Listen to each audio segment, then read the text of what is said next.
Alright, welcome back to another episode of my movie review series, the start of Hauntober, episode 125. Now last week I said I ain't getting no hints on what I was going to do this week. For this episode, I ain't getting no hints on what I was going to do, but I did say last week I was going to start Hauntober. Well, judging by the thumbnail, I think you have an idea of what movie I'm going to review right now, which is Psycho, the original, the Hitchcock classic, 1960 Psycho, the real Psycho.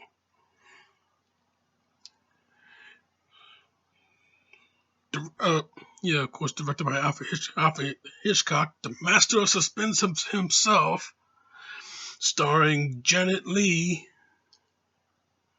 Anthony Perkins. Let me start over. Starring Anthony Perkins, Vera Miles, John Gavin, Martin Balsam, John McIntyre, and of course Janet Leigh. The movie circles around Janet Leigh's character, Marion Crane, and how she stole $40,000 from her boss. She was supposed to bank that money. She wasn't supposed to take it for herself, but she took it for herself. How she stole the money and where she ended up and the aftermath. Well, yeah, man, I tell you that this movie though, it's very, very influential. You know, it's a very influential film. I mean,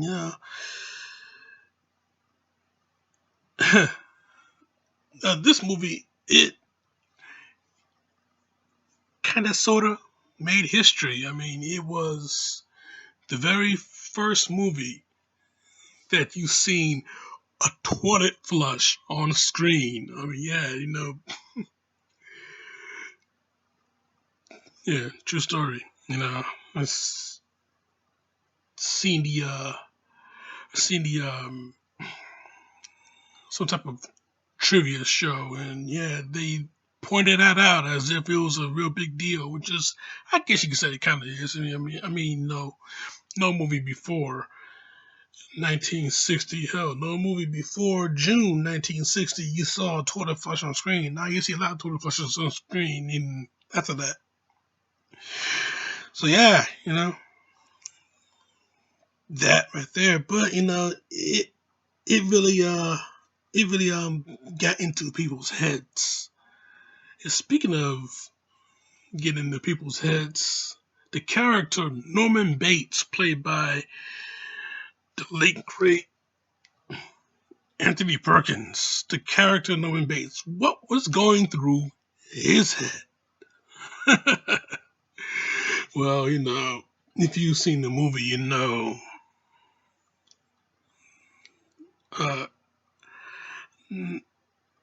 lot of things was going through his head. A battle was going through his head. And I mean, two personalities, period. It was Norman, and it was his dead mother that he desperately wanted to keep alive after killing her years ago. Yeah, I tell you, man, that's a lot of freaky shit going down in this film.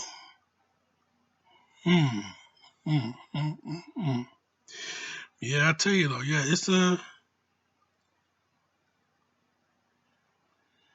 it was bad, and when it got real bad, things just couldn't get worse. But yeah, Marion, yeah, she stole $50,000, 40. She stole $40,000. Got her ass on the run. She packed the bag and got moving. Stopped by, well, actually no, she wasn't stopped by a cop. She was and she had to she was driving all night. Get tired, pulled over, got a little bit of sleep. Cop see her car on the side of the road. He got to check it out, right? So he sees that you see her in there sleeping. So you go and wake her up, see what's going on. She explains what's happening, but cop got a little bit suspicious, as well he should be. So he asked for the license, went to check her plate. Yeah, okay. Let her off. So, yeah, she got moving and he followed her because she seemed kind of suspect. So he went to she went to the car dealership. Why would she go to a car dealership? Well, she went to a car dealership, traded her car for another. Cops show up too. See the whole thing going down across the street. By the time she gets to leave, he pulls up and he's talking to the car dealer. She rolls off in her brand new car that she paid for in cash. Now, how could she get a car like that paid in full in cash? Whoa, don't forget, she stole $40,000 and she took 1, 2, 3, 4, 5, 6, 700 out of that. 40 minus 700 is, drop the O, drop the, carry the one, Yeah, it's a good, it's not exactly $48,000 no more. So yeah, I tell you though, man, with that going on,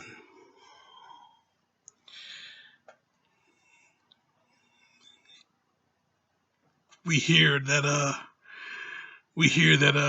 in voiceover, yeah, the old cop, he wants to, check the papers and everything like that to see what the hell's really going on with her.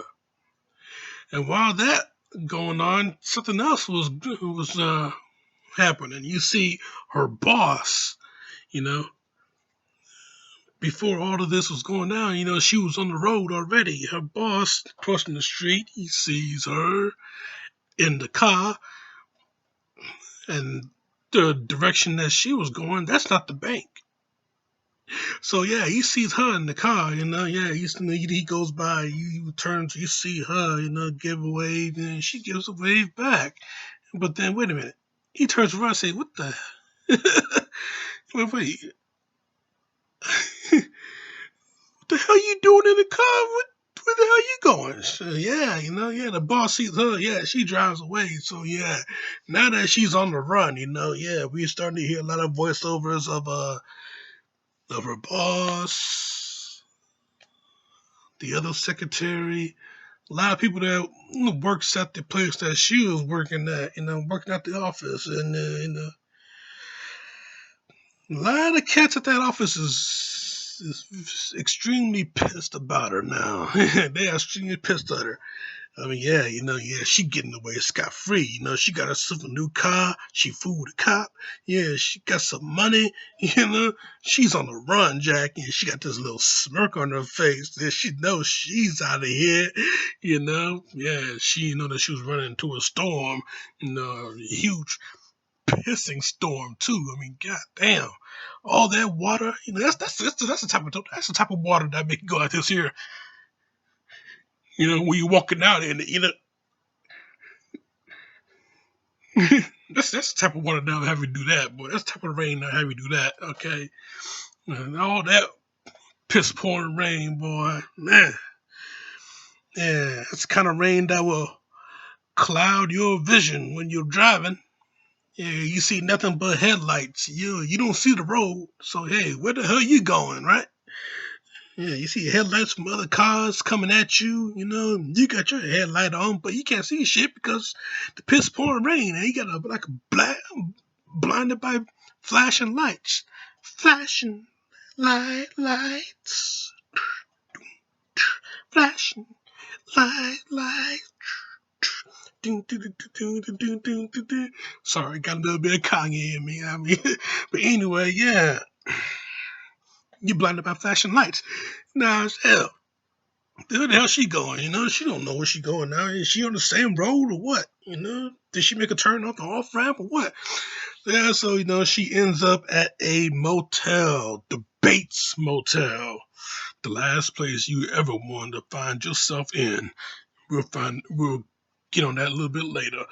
But right now, she got to get out of this piss pouring rain. So blow the horn here, blow the horn there. See somebody at the window of the big house, perched on top of a high hill behind the motel. And this house, man, big ass house, and it's a very eerie look of it, especially if you're in the dark, you know. It's just a huge silhouette of nothingness. Just one light flashing in the window. One particular window. Just one light just gleaming in the window.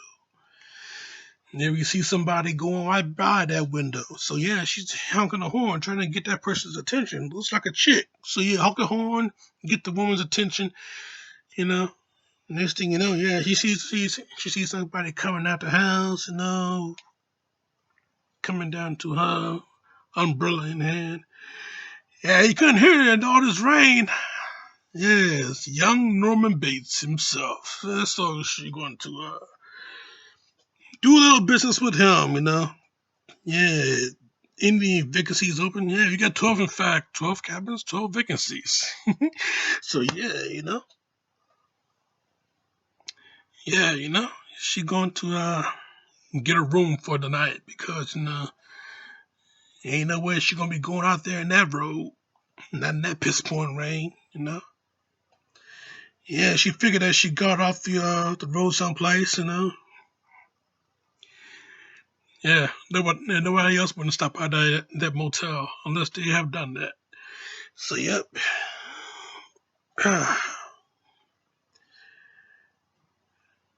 Yeah, so yeah, since she's on the run, she's going to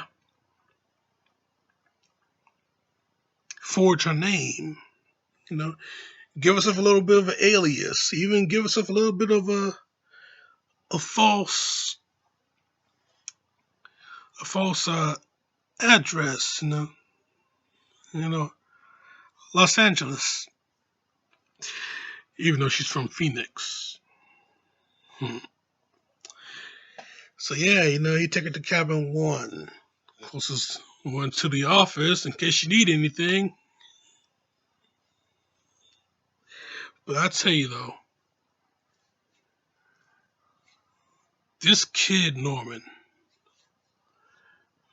a rather awkward, nervous young cat. But yeah, he took her to the cabin, you know, tell her where things are at, stationary with the Base Motel logo on it, just in case you want to make her friends back home envious. And, the bed is nice and comfy, and there, there, the bathroom, right? Yeah, so since she's not going nowhere tonight, she's a little bit hungry. Hey, may as well have dinner with her, right? I mean, hey, no fancy table. You don't sit on a fancy table, nothing like that. Just peanut butter and jelly sandwiches and a glass of milk. That's it. So yeah, she obliged.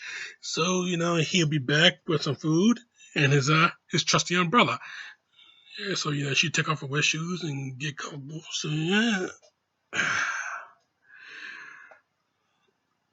but yeah, she overhear a huge, oh boy, huge argument. Norman's mother screaming her head off, chewing him out, all because he's being generous. Jeez. I tell the old bitch to shut up too. So yeah, yeah,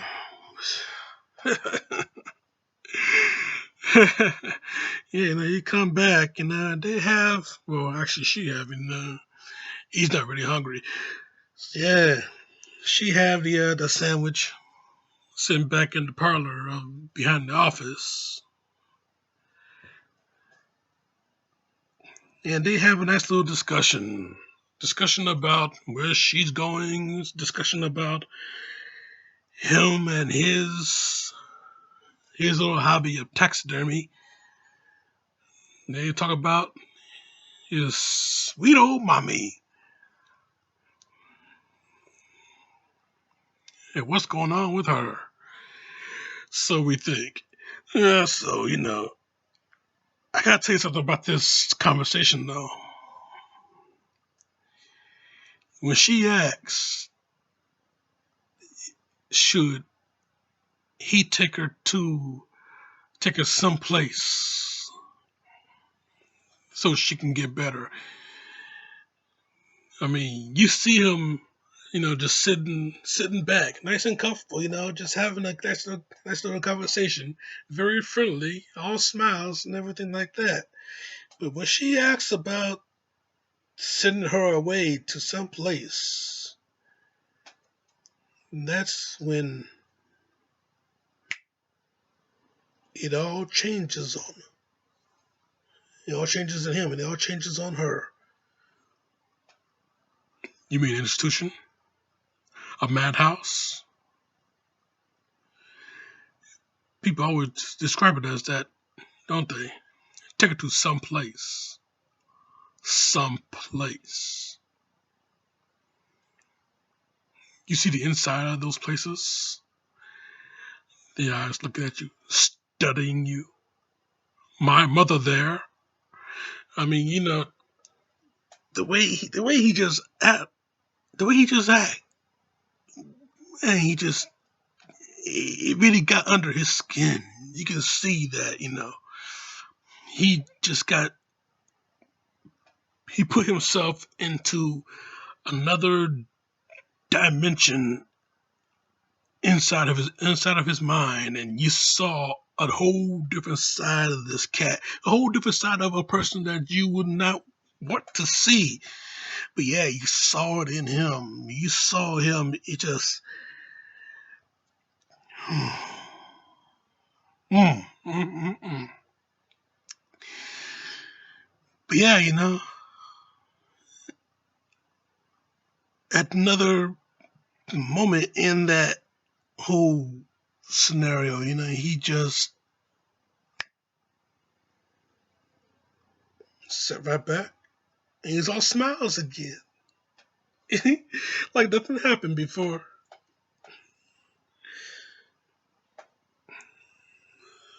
Boy, I tell you, that is a creepy ass thought, you know, creepy ass little situation, we just have a nice little casual conversation, and then next thing you know, you see somebody just, turn into something else, something a little bit dark, something a little bit sinister, something underneath the surface, and then after,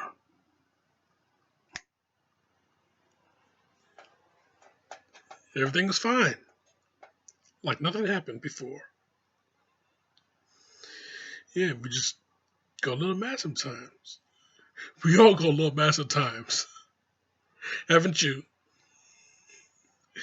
So yeah, I tell you though, that whole conversation, it's an interesting conversation, to have until you just see the other side. I mean, you could tell something about this kid, something about him, something that's very disturbing. How you deal with that? Oh boy, mm, craziness, craziness.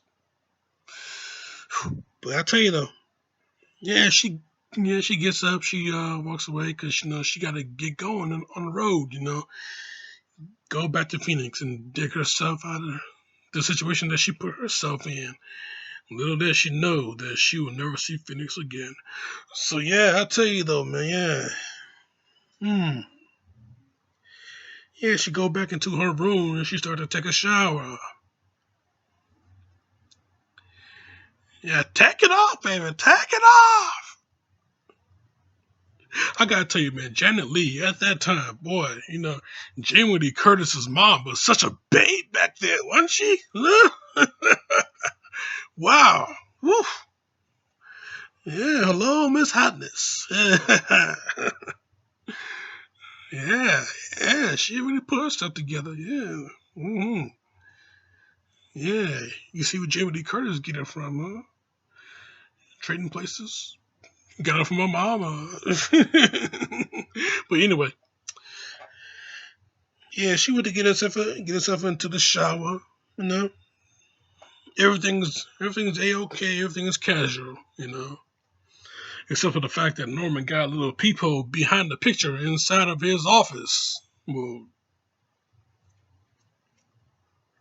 why would he have a peephole inside of his office that leads to cabin one? One of those things that you will always question but never get the answer from. Or will you? So yeah, I tell you though, man, Marion, she just getting ready for bed.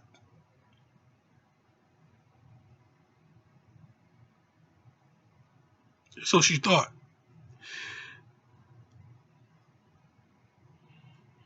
We see a dark figure come into the bathroom. Snaps the curtain open, raises a fucking knife and stabs her to death while she's taking a shower.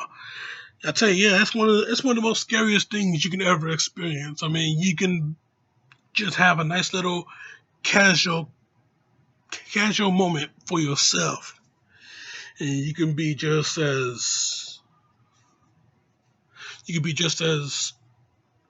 defenseless and just as vulnerable as ever because some mysterious figure wants to play the games, deadly games, and end you. But I tell you though, this movie, this movie, the music in this movie, it is very, very soothing. I mean, you know, after the opening credits, the theme song, dun, dun, dun, dun, dun, dun, dun, dun, dun,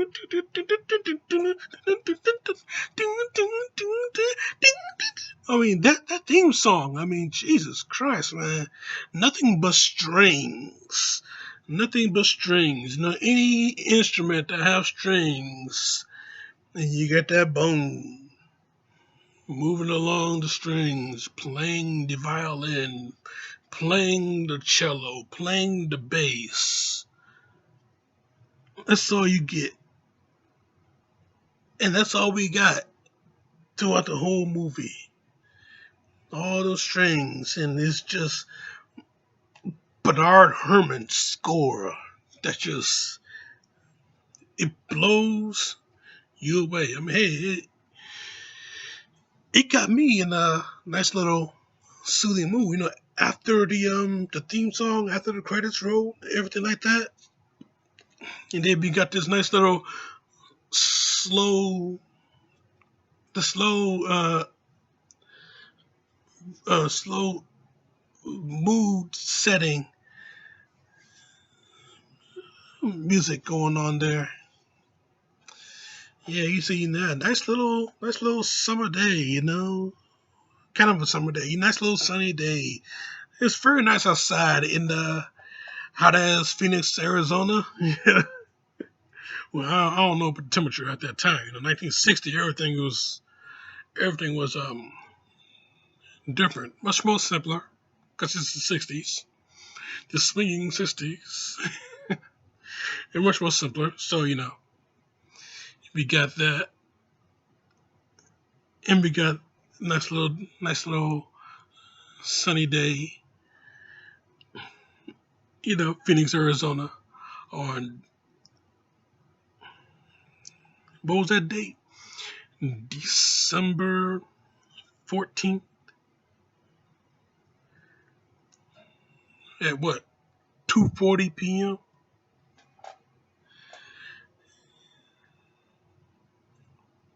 Yeah, she and her Marion and her boyfriend Sam, they talking about getting married and going away together, stuff like that.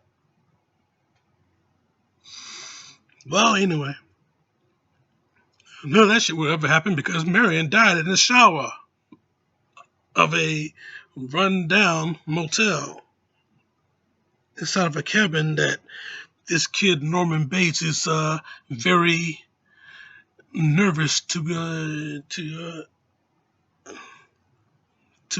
be around. I'll get to that a little bit later. But yeah, I tell you though, after the murder in the shower and the big eye shot, we get to see old Norman. Mother, oh God, mother, blood, blood. Yeah, so yeah, he runs out the house. He goes into the hotel. He sees horror.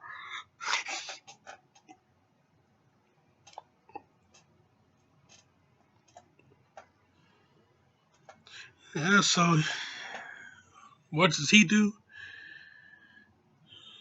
Nothing he can do but clean it up. So hey, gets the get her body, drags it out, clean it up, clean up the tub, clean up clean up the tiles on the wall, tile floor,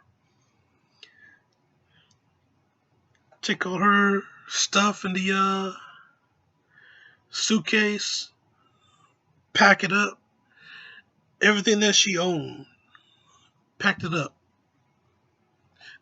took her body, wrapped it in the shower curtain, put it all in the trunk of a car. The new car, the brand new car that she traded in. Yeah, puts it in there. Even the mop and the bucket that he used to clean up the mess with. All that blood soap. Put it in there. Hell of a trunk to hold a mop and a bucket, a dead body, and a big ass suitcase. But yeah, everything. All up in there.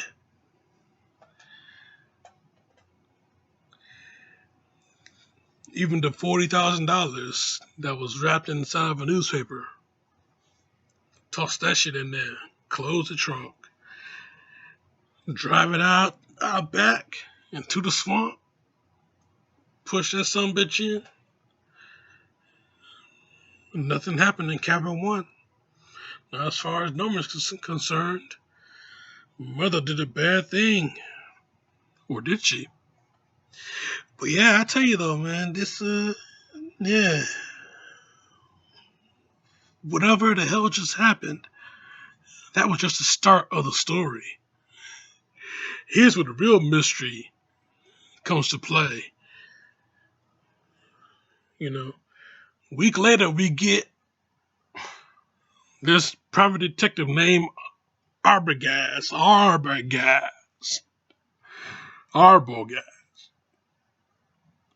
You get this private detective coming in and he get to investigate the mystery of Missing Marion. Hmm.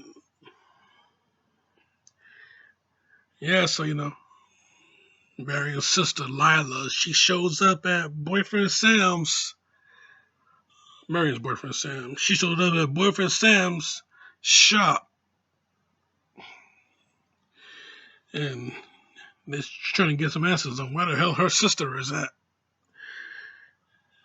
Let's all talk about Marion, shall we? And here comes Arbogast coming in. He trying to get some answers for his own. Yeah, so heads up to the motel, Bates Motel, and talking to Norman there. See if Marion showed up there. Well, yeah, kind of sort of did. Yeah, check the book, Marie, Marion, Marie Samuels. That her? Mm-hmm. Yeah. Went by alias, Marie, Marion, Samuels, for her boyfriend's name is Sam. So, yeah, he got a sample of her handwriting, so that's how he know that's exactly who she is. Yeah, you know, picture of her, he showed it to Norman. Yeah, he didn't know her at first, but then yeah, he gets to remember who the hell she is. Oh yeah, now you know her. Yeah. And then he told her the story about how, well, actually he flipped the story. Yeah, it's all a big cover up. But yeah, that's where the murder mystery really starts to unfold, though. You know, yeah, the private, the PI, talking to Norman, basically gets nothing out of Norman except the fact that she was there and she left in the morning. So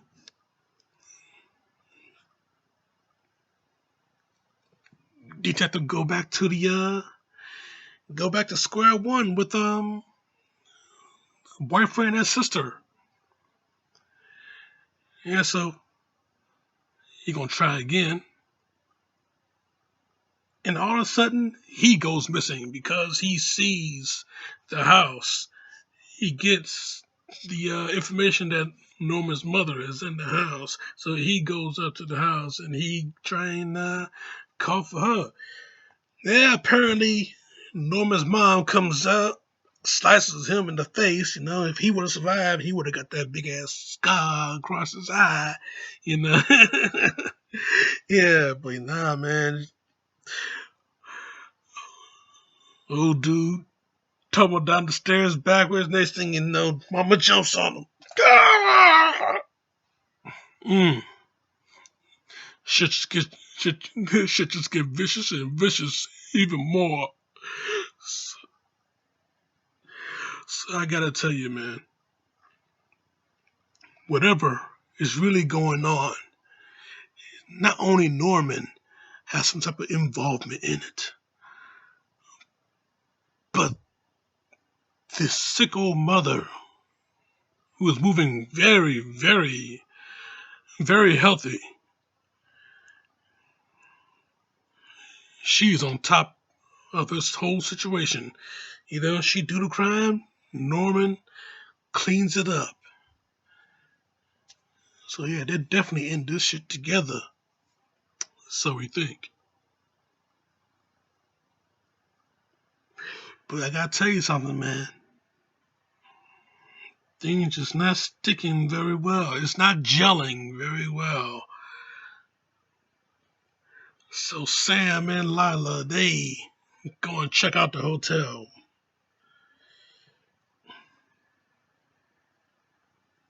After having a talk with the deputy sheriff. And the old sheriff, he hits you with the second act twist. Norman Bates' mother died years ago and buried in Greenlawn Cemetery.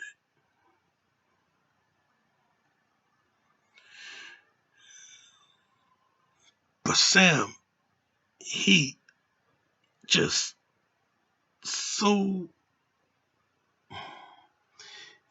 he's very intent that he thinks that he saw Norman's mom in the window up at the house. I mean, he banged on the door. He called up for her. No answer. So the real question is, if that was Norman's mom at the house, then who is buried out in Green Lawn Cemetery? So Lila and Sam, they go out to the base motel. They check it out. They check it out and they find a lot of things. Well, Lila does anyway. See, while Sam was occupying Norman in the office, he sent Lila to the house. All she gotta do is walk around the hotel and go up to the house. Go to the house, went in. Sam pushing Norman, pushing those buttons. Yeah. What's that girl you came here with? Where is she? Yeah, so Sam trying to stop her, but Norman, grabbed something hard, cracked him over the head with it. And he's going over there, boy. He's going over to the house. He's gonna handle some business. Or so we think. Yeah, so Lila. She finds out a few things in the house. But when she went down to the basement, went down to that fruit cellar, she found something very, very grisly. Norman's mother, a rotted corpse, well preserved, but a skeleton nonetheless. She lets out the most biggest blood-curdling scream you can ever hear from a woman. So, if his mom is really dead, then who the hell did all those murders? Running up to the door, standing at the door, is the figure with the knife. And he got a familiar face. Yeah, but Sam, he jumps in with the interception, grabbed the knife out of the killer's hand, and the killer just happened to be Norman himself. I mean, what? Really? It was Norman the whole time? Oh my God. I swear, man. I wish I was in that time frame watching the movie with everybody else, even though my black ass will be in the back of the theater. I'll be watching that movie with everybody else, and everybody will be saying, everybody will be in awe. Everybody, seeing this whole thing go down. Yeah, it was Norman the whole time. Oh my God. Can you imagine the reaction, the first-hand reaction? I mean, hell. Only way you could find out about a spoiler would be a word of mouth at that time. I mean, you have to worry about checking no type of website because computers didn't exist in 1960. So yeah, I tell you though, man.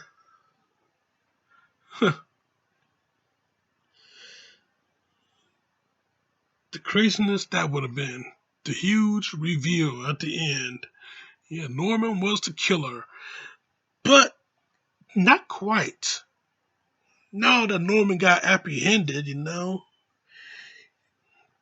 a psychiatrist explained it all. He got the story, but he didn't get it from Norman. He got it from Norman's mother. And the way he worded, he emphasized mother so well that we had to it just, we got the understanding. Yeah, it was Mother that called the shots the whole time. I mean, battle, like I said before, the battle in the mind and the dominant personality has won. Mother controlled the entire show from the beginning. In Norman's mind, Norman's body was doing the work, but Mother called the shots. I mean,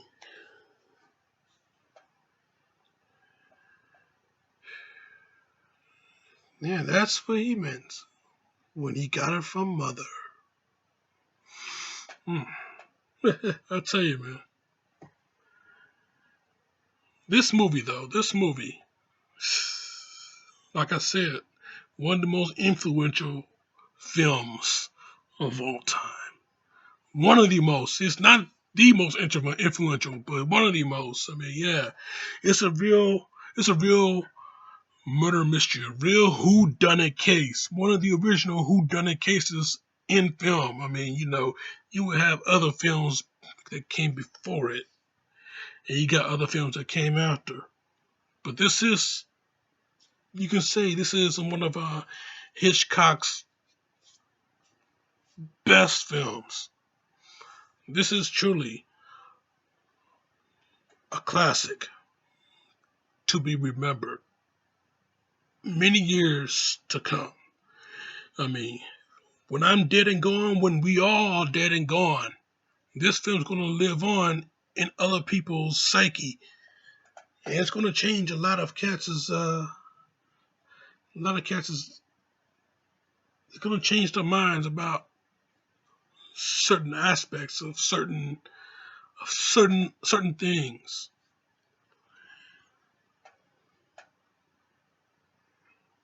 Yeah, seriously, this movie should be studied in psychology classes. For real. But yeah, man, Psycho, hell of a picture.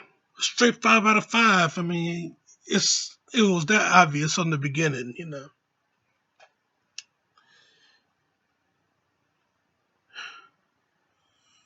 But yeah, I'll tell you though, yeah, a lot of performances were made, and a lot of performances given, a lot of performances was made. But yeah, I'll tell you, yeah, this was the movie, man. This is like one of the hardest reviews I have to do because I tried to I tried to break down this movie the best I could, the best of my ability, which is very limited. I know. I admit. But hey, it's a hell of a picture. You can't really pass it up. You can't sleep on it. Psycho. Get your ass on it. Get your ass out there to the entertainment stores and buy this motherfucker. Buy it. You know? But yeah, like I said, straight 5 out of 5. That's my review, Jack. And I'm sticking to it. I tell you, man, yeah, doing this whole this whole Hauntober review series this year is going to be very different because now we'll no longer have the haunt filter because Facebook. Fuck you, Facebook, for your little update. Oh, not Facebook. Yeah, not Facebook. Facebook is fine. No, Facebook does nothing to me. YouTube. Fuck YouTube for your little update. But I tell you though, man, yeah. And I can get paid for this anyway. Yeah. Yeah. Fuck you and your YouTube partnership program. But anyway, yeah. Anyway, next week, man. Next week, I'm going to come back with another review, a pre-recorded review, yeah, pre-tape review, pre-recorded. Yeah, I did this review like a few months back, so I might say something different about Hauntober at that time. So yeah, check out my other shit right here. Subscribe to me right here. Because next week we're going under the stairs. But in the meantime, in between time, Jack, this show right here is off.